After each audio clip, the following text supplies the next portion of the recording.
Well, hello there. How is everyone? I hope you're well. You amazing, beautiful, wonderful people. It's Tuesday, baby. It's Tuesday. And today you're getting 3. That's it, 3. As I always say, we're better than Domino's over here, where they only do 2 for Tuesday. I'm doing 3 because I am going live tonight. I meant to go live last night, but it was Mrs. Harsher's last night because she returns to work tomorrow. So it was like the non-school night, so we did something.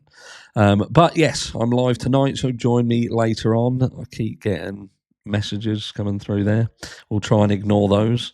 But anyway, what did I want to talk about? A lot of you had reached out reference Megyn Kelly. Megyn Kelly had done a video a few days ago where she speaks frankly, openly and frankly about the new footage that came out, specifically looking at the surviving roommates. And I just want to go over it. Obviously, we're going to play it together. We do have to stop it periodically. You know the drill. We have to stop it for legal reasons so we don't get struck down with furious anger and all that jazz. So do bear with me. But yeah, we're going to listen to it and listen to what they say, because it's very interesting when you've got somebody who is starting to, because I haven't always agreed with a lot of the things that Meghan Markle says. And to be fair, she makes a couple of comments here to kind of play it safe, but she's asking questions that I think a lot of us have had. And then you've got fucking see no evil, hear no evil, speak no evil here, who kind of try to make excuses while simultaneously sounding like a bunch of fucking idiots. So we're going to listen to that. So shall we get on with it? Without further ado, let's listen to what Huey, Dewey and Louie have got to say and what Megyn is finally starting to ask. Let's get into it. Has had some extraordinary reveals in the past week, including the body cam worn by the officers when they showed up at the King Road house right after they got called. 911 got called by, you recall, it was the friend of the surviving roommate. The surviving roommates were Bethany Funk and Dylan Mortensen. They called a friend.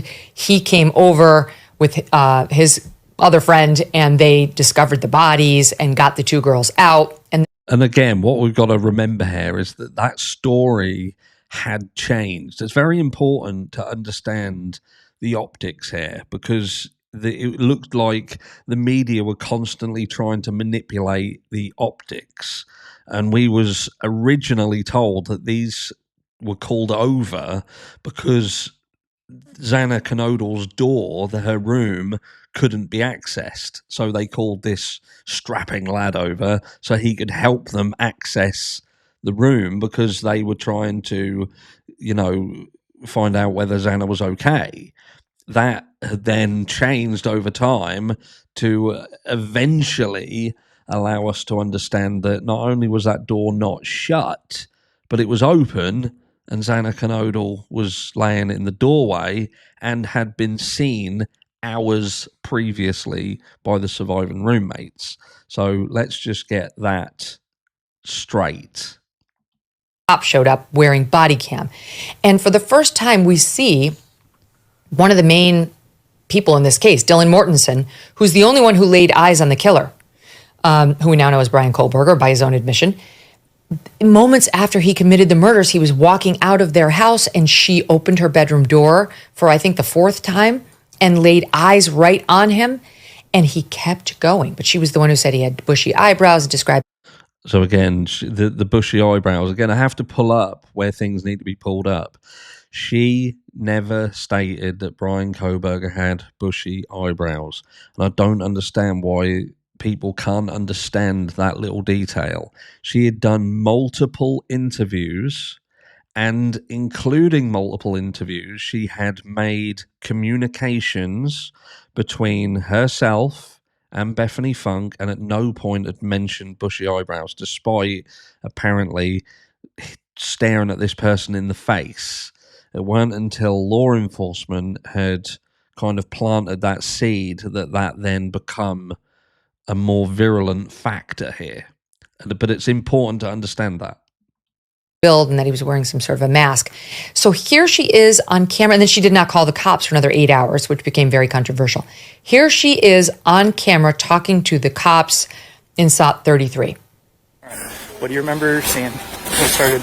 I remember I was in my room and I was trying to go to bed and I heard Kaylee. Not going to listen Come over. to the entire story. If you haven't already watched this, you haven't already listened to it, then you're not fully paying attention to what's going on. You're not fully interested in the case. So I'm not going to replay the whole thing. And then that's when all this happened. Phil Holloway, the thing that jumped out at me in that was how much more aware she was of the danger than we were led to believe by the police affidavit, which made it sound like frozen shock phase upon seeing someone in the house, then kind of went catatonic for 8 hours, then called police. I'm not blaming. And again, why is that important? Again, it's about optics, isn't it? It's about knowing that the public are going to have questions and how they use the PCA initially to manipulate the optics around this situation. And the gag order, what the gag order in effect did, it allowed the media to step in and take responsibility for that manipulation and filling in the blanks. The gag order was very strategic, very, very strategic. And this is one of the reasons why I have continuously kind of side-eyed Ann Taylor, because Ann Taylor played a large role in the acquisition of that gag order. It wasn't just the prosecution. Now, you could argue that later on, as we saw, it would seem to suggest that Ann Taylor and the prosecution had come up with some kind of deal that, yes, we'll gag what needs to be gagged, but as time progresses, we'll ease off. And it seems like the prosecution held it in place longer than what Ann Taylor would have initially liked to have seen it. But, again, that could be classed as some degree of optics as well. But gag order enabled the media to run virulent across this and control the information and therefore what people felt about certain aspects of this case, including this right here. Mortensen, to be clear, this poor girl's been through hell. But it was shocking to me to see how fearful she was the whole time and yet didn't call cops until noon the next day, and the murders and the encounter happened right after 4 a.m. Yeah, that video and the others are, some of the most gut-wrenching body camera videos that I've ever seen in my practice. And I'm sure that both Mark's here, as well as you, Megyn, none of us are strangers to looking at police body camera video. But this stuff is so compelling because it illustrates the just enormous sadness of the whole case. No, Phil Holloway. No, Phil Holloway. It doesn't. Obviously, we know what happened. In the grander scheme of things, we know what happened, so we can add context to what you're seeing.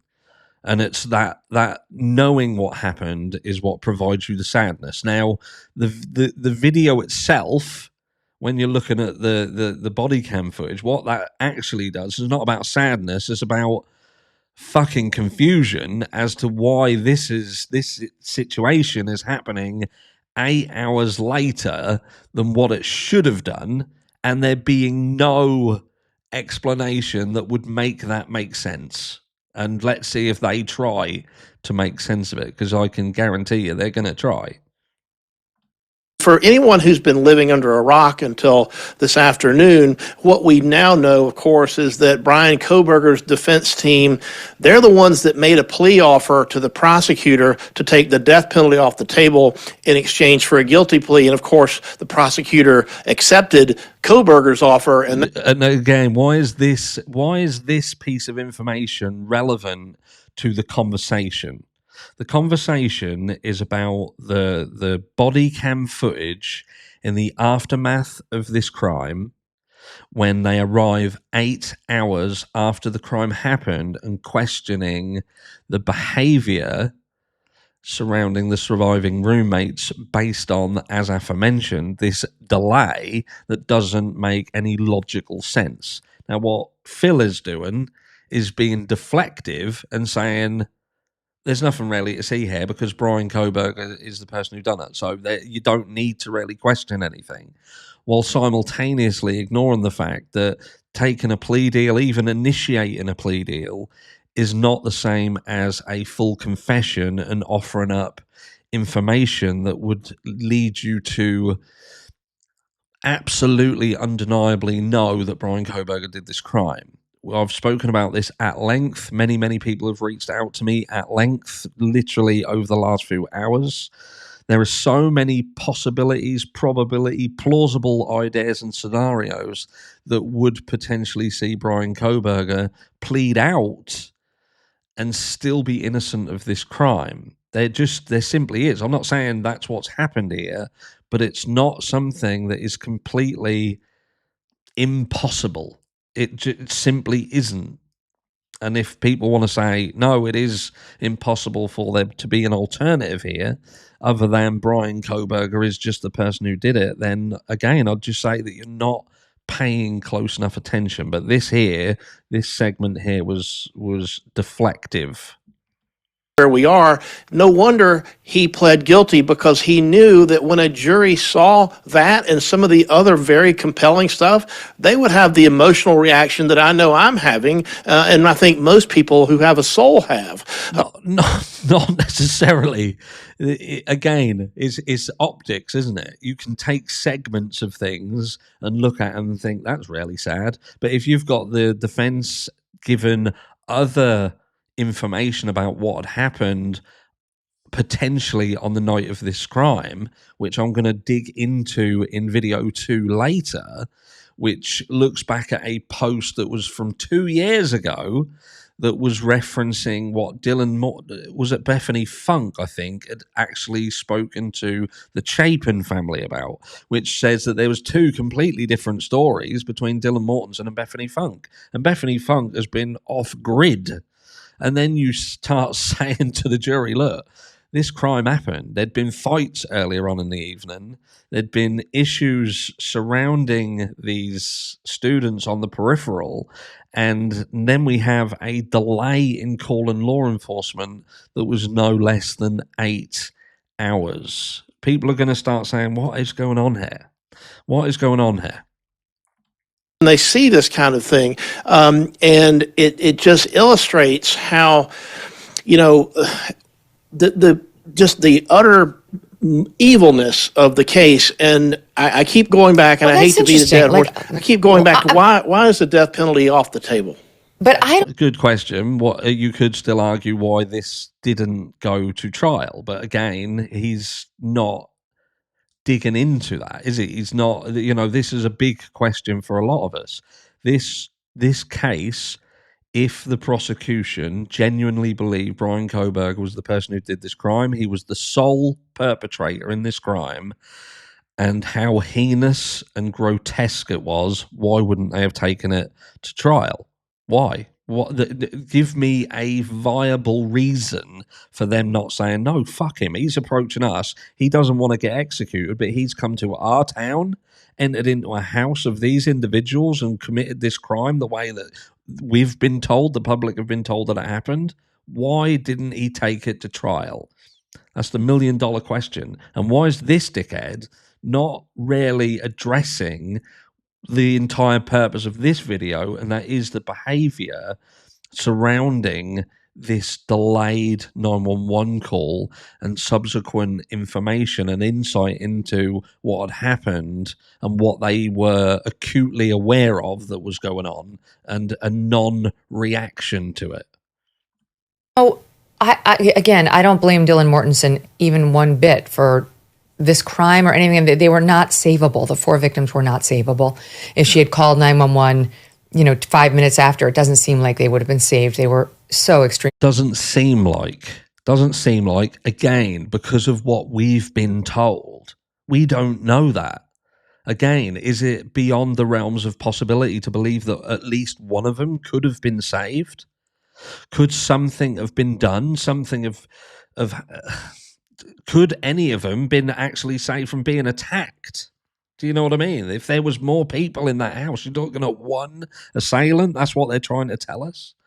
I just, again, you can assume, but do you know what? Assume it makes an arse out of you and me. Attacked and brutalized. But it is at odds somewhat, Garagos, with what we read in the police affidavit. Like, I can't kind of get past the disparity. Well, it's a really good point, but it also, I think, clarifies and amplifies something that I've always argued in a different context. There is no playbook. There is no way that you can say people should react. You can have now you can look at this after the fact and you can say she was shell shocked or they didn't understand, and when the again, typical, and this is so many people. This what you're seeing here is the go-to excuse. This is the go-to. What everybody says. Everybody who wants to be protective of the Dylan Mortensen and Bethany Funk or anyone in this similar situation, everybody resets to that standard. There is no rule book. There is nothing. You don't know because you weren't in this position.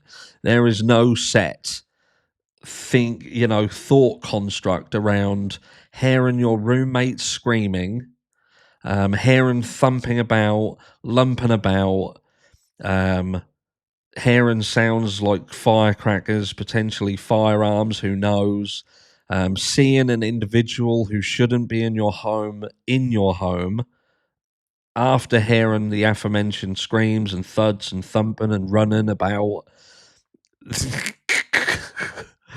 Yeah.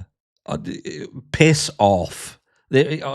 How can anybody turn around and say, well, there's no rule book? You could be shocked and stunned. They were fucking texting each other, literally texting each other minutes after the crime. Minutes, literally compass mentis enough to get on the phone and text the only other fucking survivor in the house.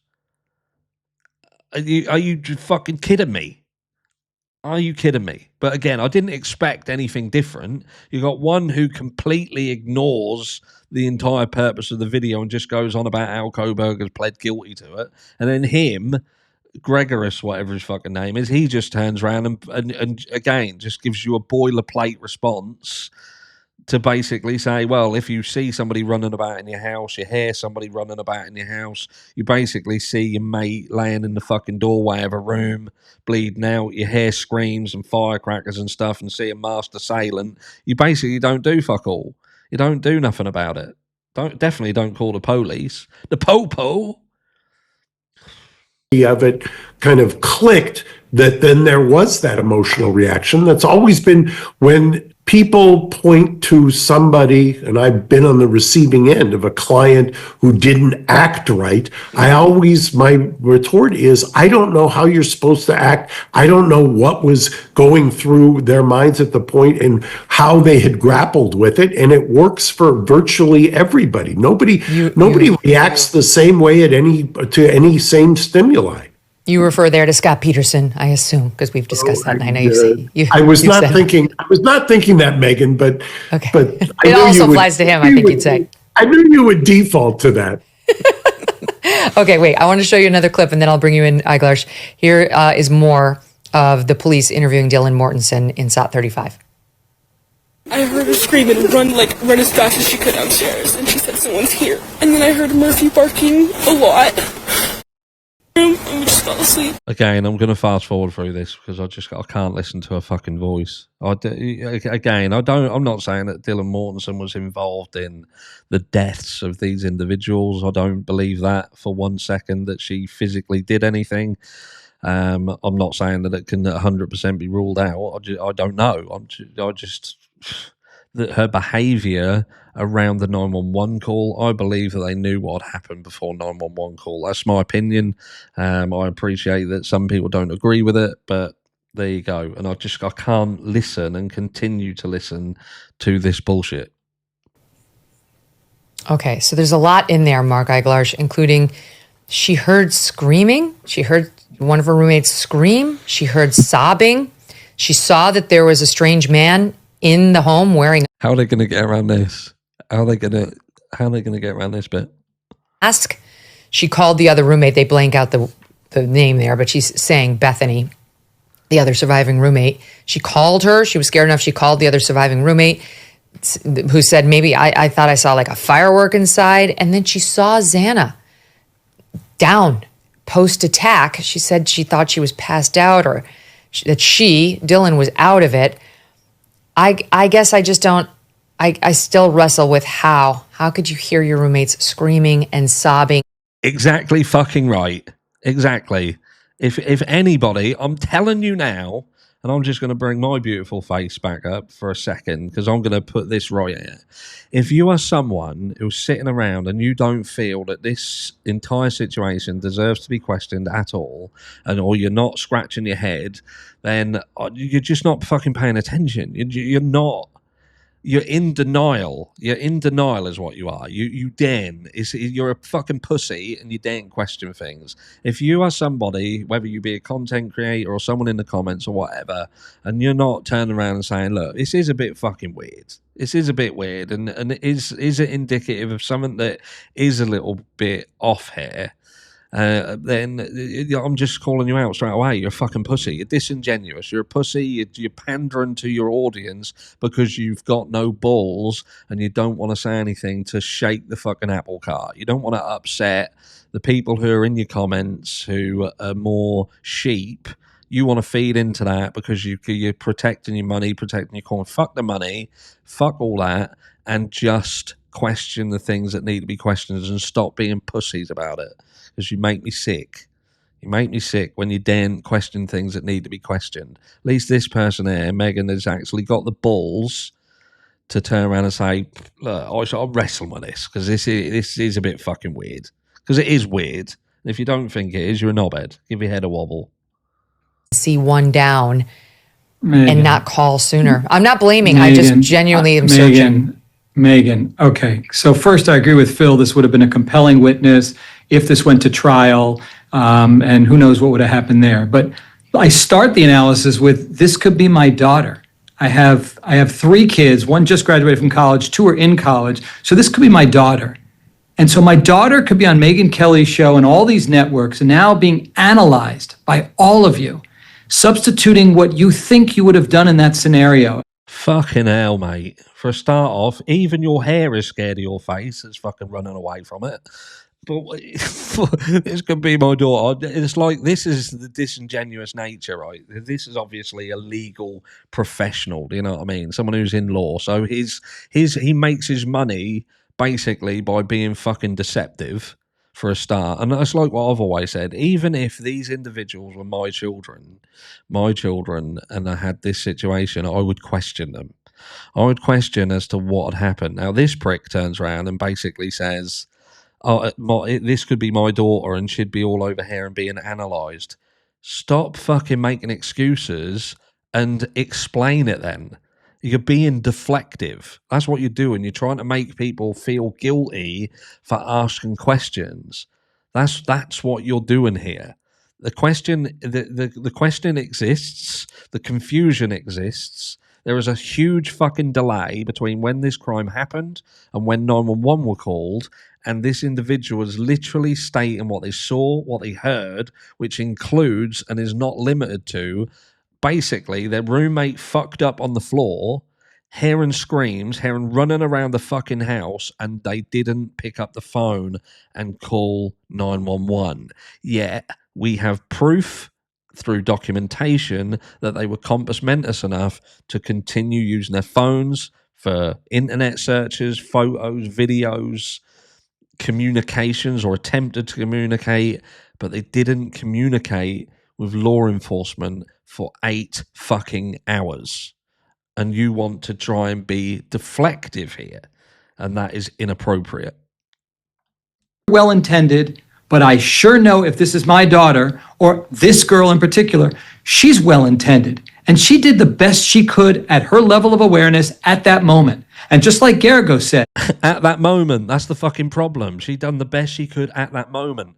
That at that moment dissipates into the ether when that moment becomes an 8-hour fucking moment.